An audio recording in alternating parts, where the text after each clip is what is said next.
Bien. ¿Cuántos trajeron Biblia en esta noche? Abre tu Biblia en el libro de Marcos capítulo 1 versículo 21. Libro de Marcos capítulo 1 versículo 21. Esta noche yo voy a tocar un temita medio delicado. O sea que esto no es apto para babies in Christ. Dice aquí: y entraron en Capernaum, y los días de reposo, entrando en la sinagoga, enseñaba. Y se admiraban de su doctrina, porque les enseñaba como quien tiene autoridad y no como los escribas. Pero había en la sinagoga de ellos un hombre con espíritu inmundo que dio voces, diciendo: ¿qué tienes con nosotros, Jesús Nazareno? Has venido para destruirnos. Sé quién eres, el Santo de Dios. Pero Jesús le reprendió. ¿Qué dice aquí? ¿Jesús qué? Le reprendió, diciendo: cállate y sal de él. Y el espíritu inmundo, sacudiéndole con violencia y clamando a gran voz, salió de él. Y todos, es importante que subrayes esto, todos se asombraron, de tal manera que discutían entre sí, diciendo: ¿qué es esto? Fíjate lo que están diciendo el pueblo de Dios en la sinagoga de Jehová. Están diciendo: ¿qué es esto? ¿Qué nueva doctrina es esta? Que con autoridad manda aún a los espíritus inmundos y le obedecen. Versículo 28. Y muy pronto se difundió su fama por toda la provincia alrededor de Galilea. Pon la mano en tu corazón y dile: Padre mío, háblame, porque te escucho. Amén. Dale un fuerte aplauso al Señor. Puedes sentarte un momento. Yo quiero hablarles a ustedes en esta noche del delicado hilo que hay entre nuestra misión y la religión. Yo quiero hablarles a ustedes de la neutralización de la iglesia. En el versículo 27 del texto que acabamos de leer, hay algo muy interesante, y es que dice que todos se asombraron de que Jesús había reprendido al demonio con autoridad. ¿Y saben por qué se asombraron? Porque para ellos, para los escribas, para los fariseos, para los saduceos, para aquellos que supuestamente eran el pueblo de Dios, aquello era nuevo. ¿Y a qué se debe que aquello era nuevo? La iglesia, el pueblo de Dios, había perdido su autoridad. El peor tiempo para usted tener un hijo endemoniado hubiera sido ese, porque se le hubiera quedado endemoniadito hasta el día que se muera. La iglesia no tenía poder. La iglesia no tenía autoridad. El pueblo que representaba a Dios lo representaba solo en lo natural, nunca en lo sobrenatural. ¿Me están escuchando? Ahí no había poder. Lo que Jesús estaba haciendo de tomar autoridad sobre las tinieblas era algo nuevo, inexistible. Era algo que causaba asombro. Las tinieblas estaban empoderadas de la sociedad. Parece que no me estás escuchando. Yo dije: las tinieblas estaban empoderadas de la sociedad.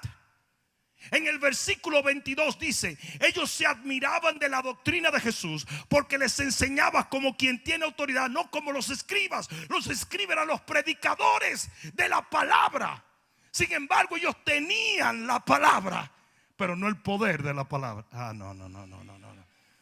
Ellos conocían la letra, pero no tenían el Espíritu de Dios. No sé si me están entendiendo. Ellos conocían los versos, ellos conocían los conceptos, ellos entendían las dispensaciones, ellos tenían la teología correcta, pero no tenían el poder del Espíritu de Dios.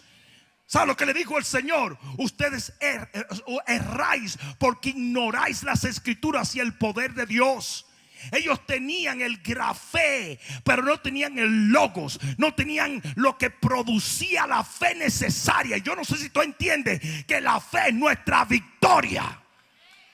La fe es el escudo que no permite que el enemigo tome control de tu familia, de tu negocio, de tu hogar, de tus emociones, de tu vida. Y ellos tenían teología y tenían conocimiento y tenían letra, pero no tenían la fe. No sé si me están entendiendo. Y por eso cuando Jesús llega y comienza a ejercer autoridad, ellos se asombran. ¿A qué se debe? A que Jesús encuentre un pueblo sin poder, donde no había un Elías, donde no había un Eliseo, donde no había gente con unción profética, donde los dones no se manifestaban ni nadie se atrevía a creer por milagros. ¿A qué se debe que Satanás estaba metido en las mismas sinagogas de ellos y practicaba religión con ellos? ¿A qué se debe? A que nadie estaba echando fuera demonios o ejerciendo autoridad sobre el enemigo. Yo te voy a decir el por qué.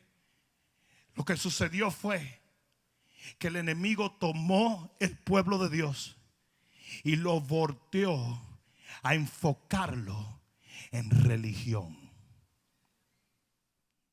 Y los fariseos y los saduceos eran más celosos de sus costumbres, de su religión, de sus rituales, que de la misión que ellos tenían para con Dios. Cada vez que el enemigo quiere robarle la autoridad y el poder a la iglesia, va a mover a la iglesia a encelarse con costumbres y religión, cuando nuestra misión es libertar al cautivo, sanar al enfermo, levantar al oprimido. Alguien va a tener que decir amén. La Biblia dice en Marcos capítulo 7. Mira lo que dice la Biblia en Marcos capítulo 7. Y voy a leerlo rapidito. Algunos versículos. 7:3 dice: porque los fariseos y todos los judíos, aferrándose a la tradición de los ancianos, si muchas veces no se lavaban las manos, no comían. Versículo 6: respondiendo él, y esto es Jesús, les dijo: hipócritas, bien profetizó de vosotros Isaías, como está escrito: este pueblo de labios me honra, mas su corazón está lejos de mí, pues en vano me honran, enseñando como doctrinas mandamientos de hombres. Ese era el interés del pueblo de Dios cuando Jesús llegó. Versículo 8: porque dejando el mandamiento de Dios, os aferráis a la tradición de los hombres.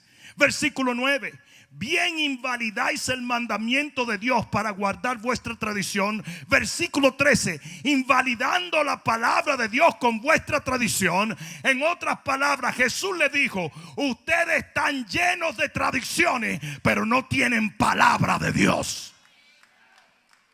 Y por eso, cuando el enemigo decide tomar la iglesia, siempre va a volver la iglesia una iglesia religiosa, tradicional y celosa de rituales y costumbres. El negocio de Satanás es la religión, es el legalismo religioso, es el que la iglesia está enfocada en fábulas y doctrinas totalmente plagosas y tontas. Cuando eso se mete en el corazón de un cristiano, usted perdió su poder. Porque el religioso hace de su hermano su enemigo y hace de la tradición su única defensa. Y ve esto como su misión en la vida. Hay cristianos que en este mismo momento están viendo Facebook Live y a ellos les importa muy poco cuánta gente se convierte hoy. Lo que ellos quieren ver es si yo digo algo que puede ser considerado una herejía. Eso es una falsa doctrina. Eso es una herejía. Pero eso no han visto un alma salva en 100 años. Eso no han visto un demonio fuera en 100 años. ¿Por qué? Porque no les importa. Su enfoque es la tradición, es la religión. Cuando el Señor dijo: id por todo el mundo y predicad este evangelio, echando fuera demonios, hablando nuevas lenguas, sanando al enfermo, levantando al alguien va a tener que dar un grito de gloria aquí. En el libro de Marcos capítulo 3 versículo 1. Libro de Marcos, allí mismo, capítulo 3 versículo 1. Mira lo que dice la palabra. Otra vez entró Jesús a la sinagoga y había allí un hombre que tenía seca una mano. Y le acechaban para ver si en el día de reposo le sanaría, a fin de poder acusarle. Jesús andaba buscando a quien sanar. Ellos andaban buscando a quien acusar. Ustedes saben lo que yo estoy haciendo en esta noche. Yo ando buscando a alguien que reciba liberación, alguien que se salve, alguien que se ha levantado, alguien que se ha prosperado, alguien que haya venido deprimido y salga libre para la gloria de Dios, alguien que haya llegado perdido y salga con luz para la gloria de Dios.